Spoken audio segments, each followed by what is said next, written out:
읽을 하나님의 말씀은 신약 성경 요한복음 14장 16절에서 20절 말씀입니다. 요한복음 14장 16절에서 20절 말씀.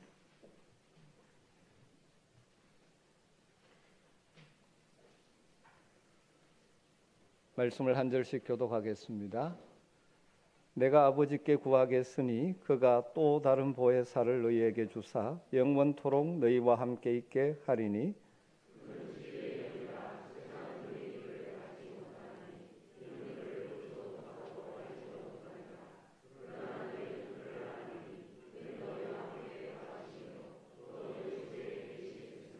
내가 너희를 고아와 같이 버려두지 아니하고 너희에게로 오리라.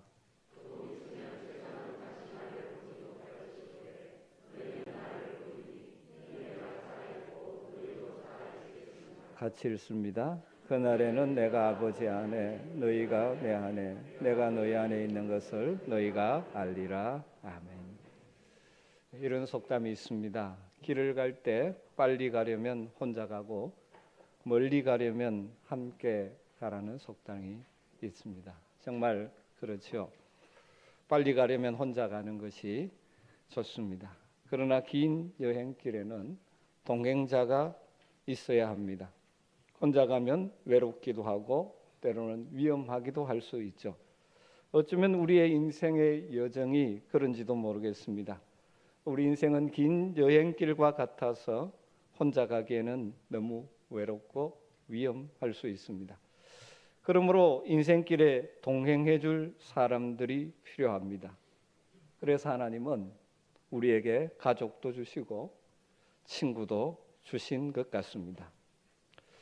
그런 면에서 보면 세상에서 참 불쌍한 사람 중 하나는 부모가 없는 고아이라고 할 수 있겠죠. 그런데 정말 불쌍한 사람은 그냥 고아가 아니라 영적 고아라고 할 수 있습니다. 하나님 아버지가 없이 살아가는 사람들.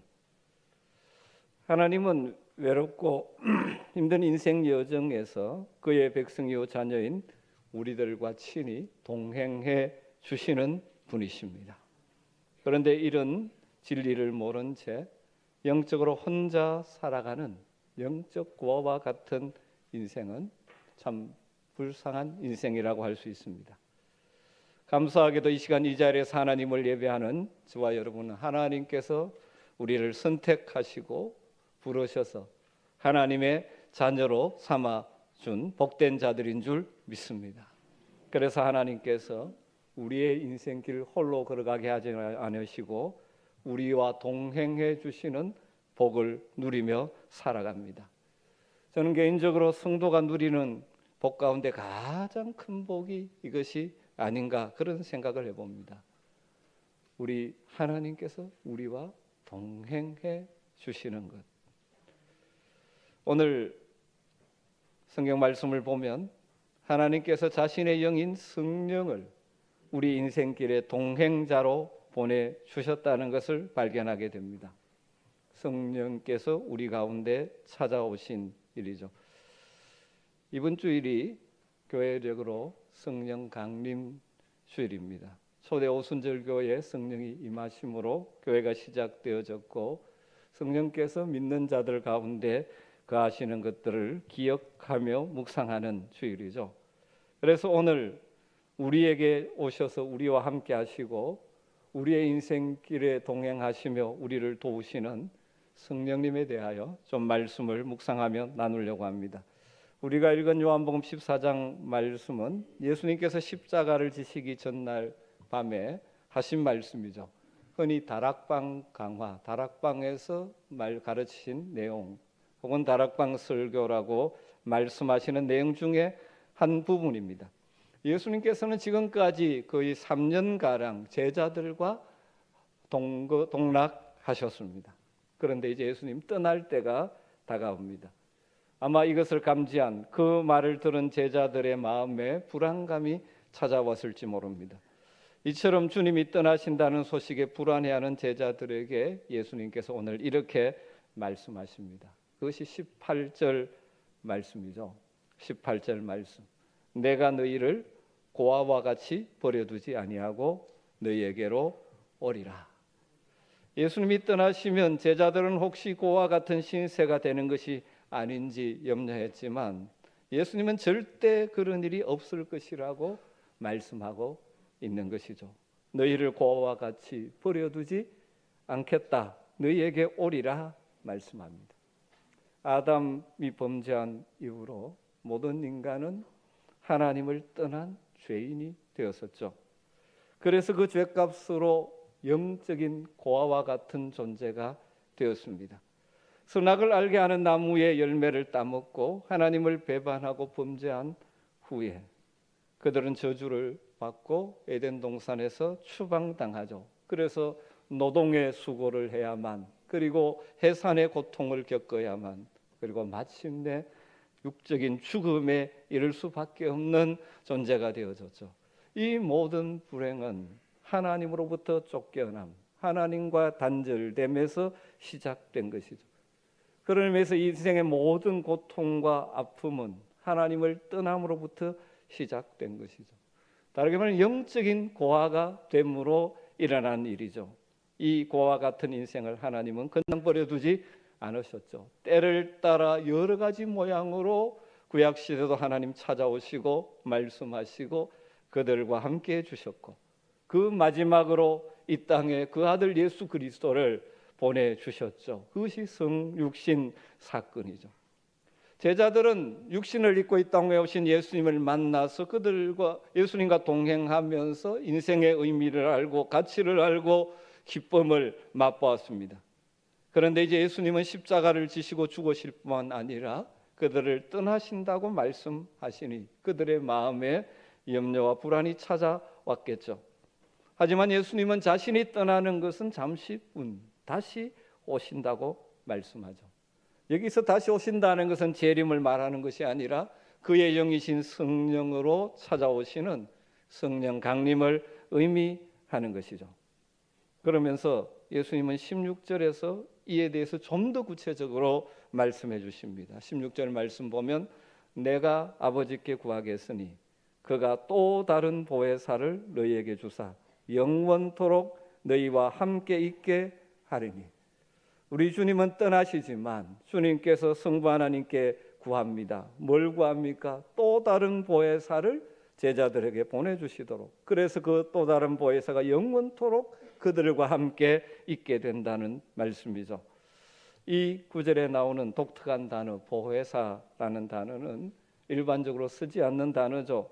헬라 원어로는 파라클레토스라는 단어입니다.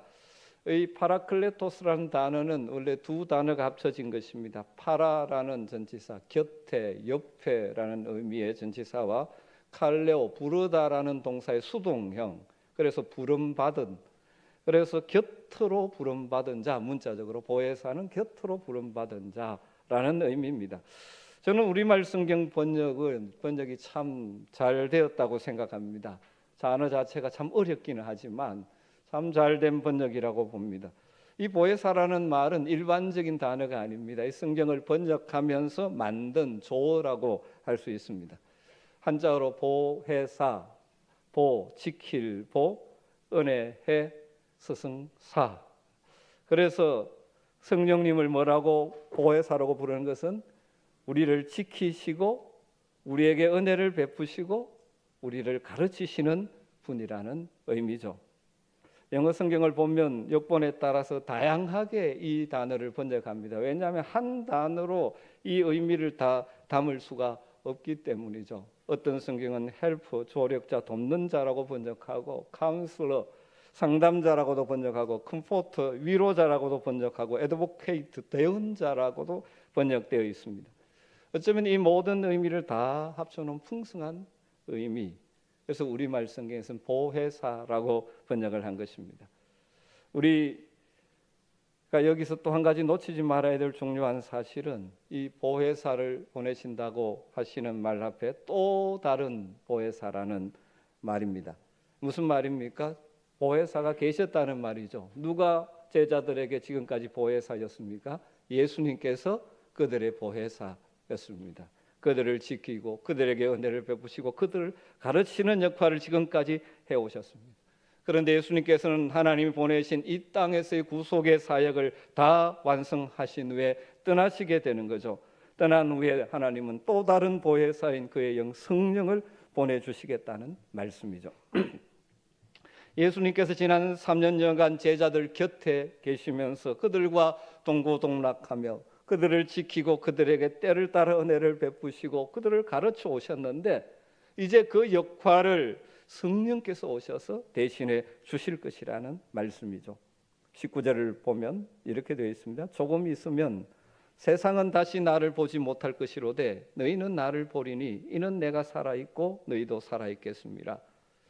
예수님께서 십자가에 달려 죽으시고 사흘 만에 부활하심으로 그 후에 승천하셔서 지금은 하나님 보좌 우편에 계시죠.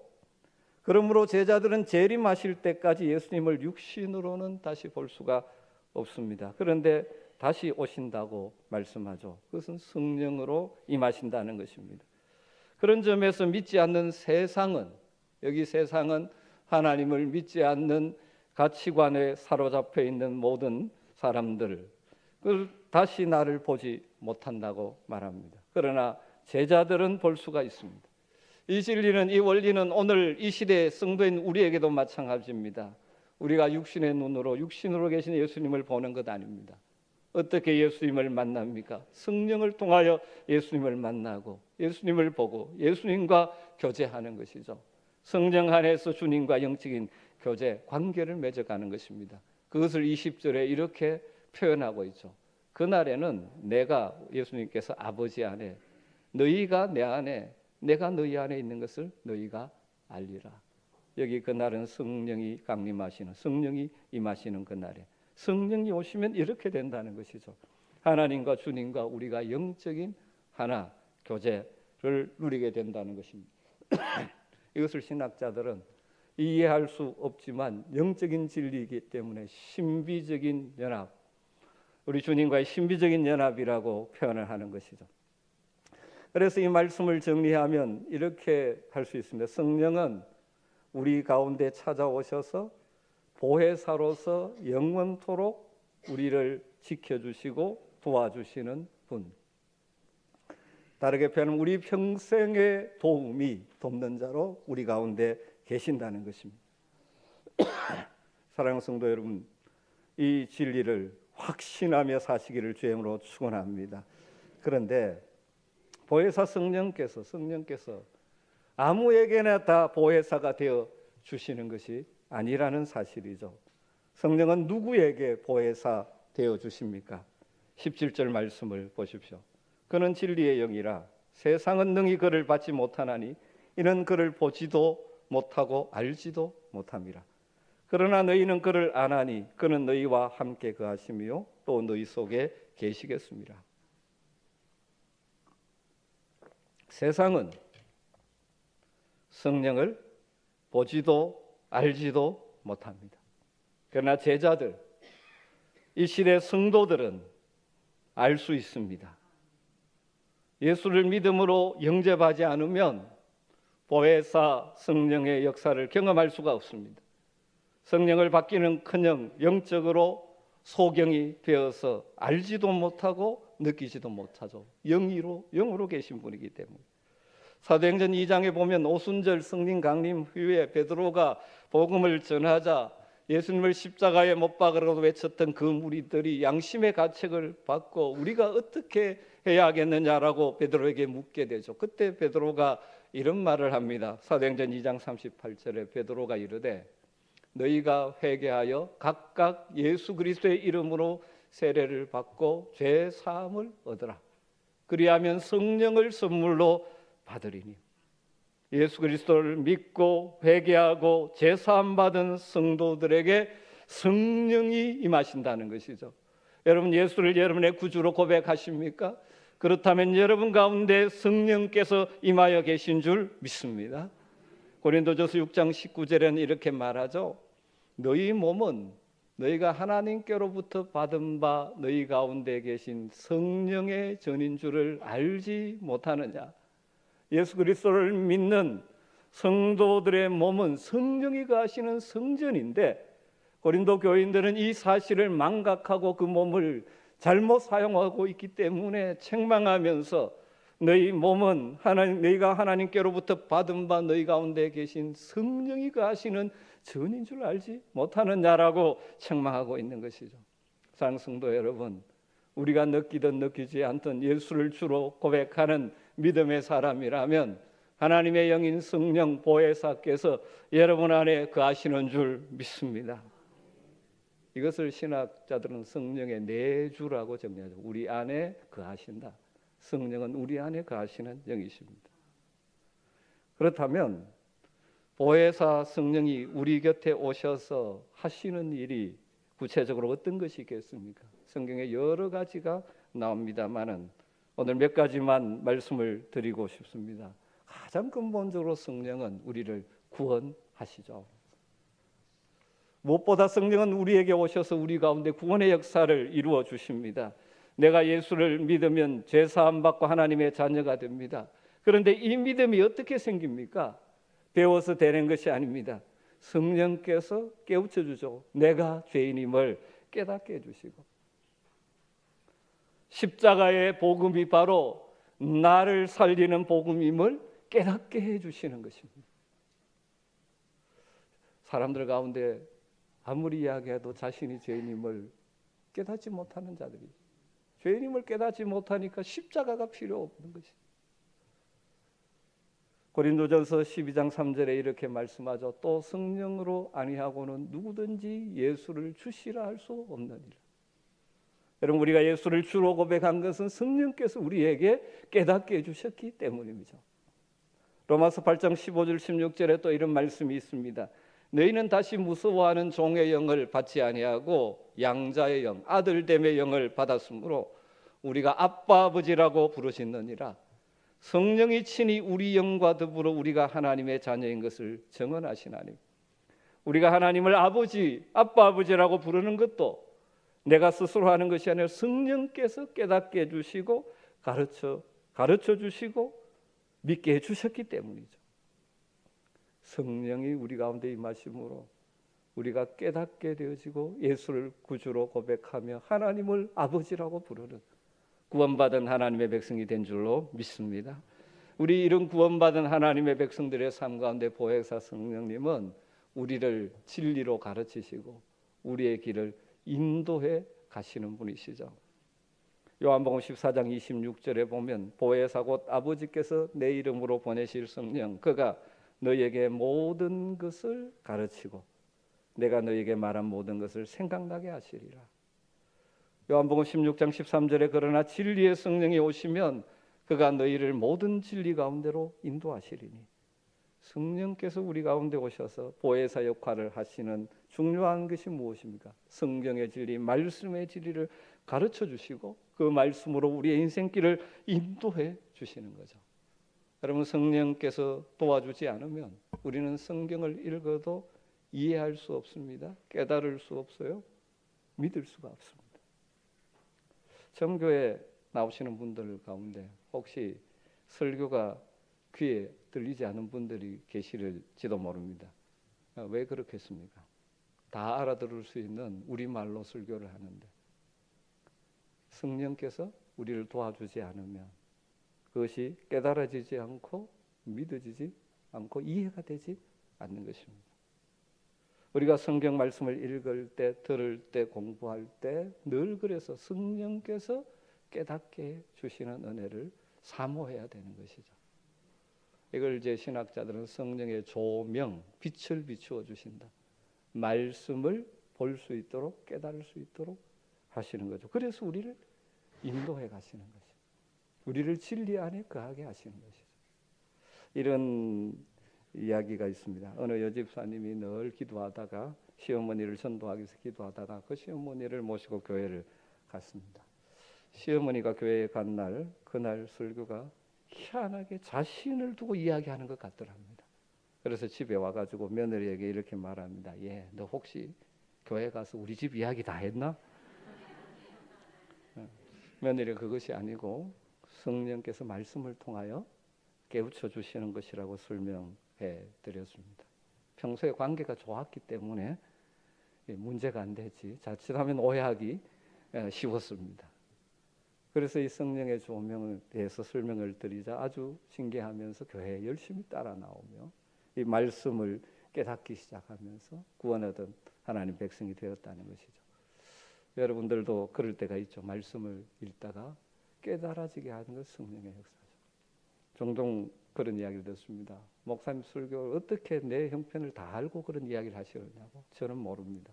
근데 말씀과 함께 성령께서 여러분들에게 그런 역사가 있는 거죠. 여러분에게 이런 은혜가 더 풍성하기를 주님으로 축원합니다. 그래서 말씀을 읽을 때마다 깨달아지고 믿어지고 이해가 되어지고 그래서 순종함으로 성령의 인도함을 받으며 살아가는 복 있는 성도들이 다 되시기를 주님으로 축복합니다. 보혜사 성령께서 우리를 도우시는 또 하나의 모습이 무엇일까요? 우리를 위하여 기도하시고 우리의 기도를 도우시는 분이라고 성경은 말씀하죠. 로마서 8장 26절 말씀에 이와 같이 성령도 우리의 연약함을 도우시나니 우리가 마땅히 기도할 바를 알지 못하나 오직 성령이 말할 수 없는 탄식으로 우리를 위하여 친히 간구하시느니라. 성령은 우리의 연약함을 도우시는 분입니다. 우리는 다 연약한 존재들입니다. 우리의 연약함을 도우시는데 우리의 연약함을 도우시는 방법 중에 아주 하나가 무엇이냐 하면 우리의 기도를 도와주신다는 것입니다. 때로는 어떻게 기도해야 될지도 막막한 상황일 때도 성령께서는 우리 안에 계시면서 우리 안에 하나님의 뜻이 이루어지기를 지금도 기도하고 계시는 분이라는 사실입니다. 여러분 이 진리를 믿을 수 있기를 주님으로 축복합니다. 때로는 우리가 너무 답답해서 기도가 나오지 않을 때도 있습니다. 여러분 그때라도 할지라도 주님 앞에 나와 앉아 계십시오. 성령께서 우리의 연약함을 도우셔서 우리를 위하여 그때 또 기도하고 계신다는 사실을 깨달을 수 있게 되기를 주님으로 축원합니다. 눈앞이 캄캄해지는 일을 만났을 때 당황하지 마시고 주님 앞에 나와 계십시오. 때로는 무엇을 기도해야 될지도 모르고 있을 때도 있습니다. 그러나 성령께 맡기며 말씀하신 대로 나를 위해 기도해 주시는 성령님을 바라보기 시작하면 우리의 입이 열리기 시작하고 기도가 나오기 시작하면서 우리는 그 어려움의 상황을 뛰어넘게 되는 것을 보게 되었습니다. 우리의 기도를 도우셔서 우리로 하여금 최선의 길로 인도하시기를 돕는 분이 바로 성령님이십니다. 마지막 네 번째로 우리에게 권능을 주십니다. 성령은 우리에게 능력을 주시는 분입니다. 세상을 살다 보면 우리가 할 수 있는 일보다 할 수 없는 일들이 더 많아 보일 때도 많습니다. 그러기에 우리에게 능력이 필요합니다. 우리가 만나는 상황 내 힘으로는 극복하며 나아갈 수 없는 것처럼 느껴질 때가 있습니다. 그러나 성령께서 역사하시면 우리는 능히 이길 수가 있습니다. 스가랴 선지자는 4장 6절에 이렇게 말합니다. 이는 힘으로 되지 아니하고 능력으로 되지 아니하니 오직 나의 영으로 되느니라. 사랑하는 성도 여러분, 그래서 보혜사 성령께서 나를 도우신다는 확신을 가지고 살아가는 자들에게는 결코 절망은 없는 것입니다. 어떤 상황 가운데도 우리는 소망 가운데 쓸 수가 있습니다. 날마다 우리 안에 거하시는 보혜사 성령을 의지하고 그분께 기도하며 그분의 인도하심을 따라감으로 인생의 여정 가운데 승리로 채워가는 여러분 되시기를 주님으로 축복합니다. 그렇다면 마지막으로 어떻게 하면 우리 안에 거하시는 보혜사 성령님과 동행하고 그분의 도우심을 실감하면서 승리의 삶을 살아갈 수 있을까요? 한마디로 표현하면 성령으로 충만하시면 됩니다. 성도는 모두 성령을 받은 자입니다. 그런데 때로는 성령께서 나와 함께 계시지 않는 것 같은 느낌이 있을 수 있습니다. 왜 그럴까요? 성령께서 우리 안에 내주 거하시는 것은 영원히 영속적이지만 성령의 충만은 반복적으로 우리 안에 일어나야 될 일이기 때문입니다. 성령이 우리 안에 거하시지만 우리는 그 성령을 무시하고 내 욕심대로 내 고집대로 살아가기가 쉽습니다. 그때 성령의 도우심이 내 삶에 실감되지 않는 것이죠. 이걸 이렇게 비유할 수 있는지 모르겠습니다. 집을 짓고 전기 배선이 완료되어지면 언제라도 전기의 힘을 사용할 수가 있습니다. 그런데 전기에 플러그가 빠져 있으면 전혀 전기의 힘을 사용할 수가 없죠. 이처럼 성령이 우리 안에 내주에 계시지만 성령의 권능을 전혀 입지 않고 못하며 살아갈 수도 있죠. 왜냐하면 우리 안에 거하시는 성령님과 연결이 끊어져 있기 때문입니다. 그래서 날마다 성령님과 연결된 상태, 성령 충만함을 사모하시고 유지하시기를 주님으로 축원합니다. 그래서 내 욕심이 나를 끌고 가는 것이 아니라 우리 안에 거하시는 성령의 음성에 순종하여 성령이 나를 이끌고 가라갈 때 그분이 나의 보혜사가 되셔서 다양한 상황 가운데서 우리를 인도해 가실 것입니다. 그렇다면 어떻게 우리가 이 성령의 충만한 성령과 연결된 상태를 유지하며 살아갈 수 있을까요? 세 가지로 간단하게 말씀드리겠습니다. 첫 번째로 세상에 취하지 말아야 합니다. 에베소서 5장 18절 말씀 많이 아시죠? 술 취하지 말라. 이는 방탕한 것이니 오직 성령으로 충만함을 받으라. 술 취함과 성령의 충만함을 지금 대조 비교하고 있습니다. 술 취함 물론 문자적으로 술에 취하는 것이지만 이것이 표현하는 세상의 죄악과 헛된 풍조, 세상의 여러 가지 방식에 취하여 살지 말라는 것이죠. 우리의 마음의 관심과 방향이 중요합니다. 세상 풍조와 세상의 욕심 이것에 끌려 사는 것이 아니라 거기에 취해 살지 마시고 우리 안에 거하시는 성령님을 의식하며 그분을 내 삶의 주인으로 성령으로 충만해지는 삶을 살라는 것이죠. 그러기 위해서 우리는 세상에 취하지 말아야 합니다. 두 번째로 우리가 성령의 충만함을 유지할 수 있는 비결은 날마다 말씀을 묵상해야 합니다. 바울의 옥중 서신 가운데 상둥이 서신이라고 불리는 것이 에베소서와 골로새서입니다. 에베소 5장 18절 말씀과 비슷한 부분에서 골로새서는 이렇게 이것을 표현합니다. 골로새서 3장 16절에 그리스도의 말씀이 너희 속에 풍성히 가하여. 성령으로 충만한 삶의 또 다른 한 측면이 말씀으로 충만한 삶입니다. 여러분 성령은 말씀을 기억나게 하고 깨닫게 하시는 영이죠. 그렇기 때문에 말씀에 충만해 살아가는 것은 바로 성령으로 충만해 살아가는 것입니다. 성령은 여러 방면으로 역사하지만 가장 성령의 주된 역사의 통로는 말씀을 통해서 역사하십니다. 우리가 말씀을 읽을 때 깨닫게 하시며 그 말씀을 통하여 우리의 길을 인도해 가시는 것이죠. 그래서 종교개혁자 마틴 루터는 이런 말을 이것을 이렇게 표현했습니다. 성령은 말씀의 수레바퀴를 타고 다닌다 라고 표현을 하고 있습니다. 여러분 말씀 없이 살아가면 미혹되기가 쉽고요 왜곡된 신비주의에 빠지는 경우가 참 많이 생깁니다. 말씀으로 충만할 때 성령으로 충만할 수 있죠. 말씀은 성령의 감동으로 기록된 하나님의 말씀이기 때문에 여러분 늘 말씀이 여러분의 심령을 채우기를 주님으로 축복합니다.